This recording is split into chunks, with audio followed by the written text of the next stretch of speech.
Login failed on Zogo App Fix. You open Zogo excited to earn rewards for learning about money, but then login failed. It's annoying, but don't worry.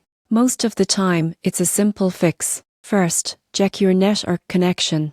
Zogo's secure servers require stable internet to authenticate your account. Try switching from Wi-Fi to mobile data or vice versa. A weak signal can easily interrupt the login process. Next, make sure your app is updated. Zogo frequently releases updates to improve performance and security. Head to your app store and install any pending updates. Then close and reopen the app before trying again. If that doesn't help, verify your login credentials. Double-check your email and password. Even a small typo can cause login errors. If you've forgotten your password, tap Forgot Password and reset it through the email link Zogo sends. If your credentials are correct, but it still fails, clear the app's cache. On your phone settings, locate the Zogo app and clear temporary files. These can sometimes interfere with login sessions. Restart your device afterward for best results. You can also try logging in using Zogo's web version if available.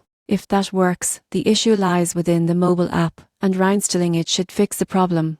Avoid using VPNs or proxy servers, as Zogo may block logins from unknown IP addresses for security reasons. Turn off any VPN before signing in. And remember, Zogo occasionally performs maintenance updates. During that time, logins may fail temporarily, but access is usually restored within the hour. So next time your Zogo login fails, don't panic or reset your password right away. Start with your connection, update your app, clear your cache, and check for maintenance. Within minutes, you'll be back to earning rewards and boosting your financial knowledge with Zogo.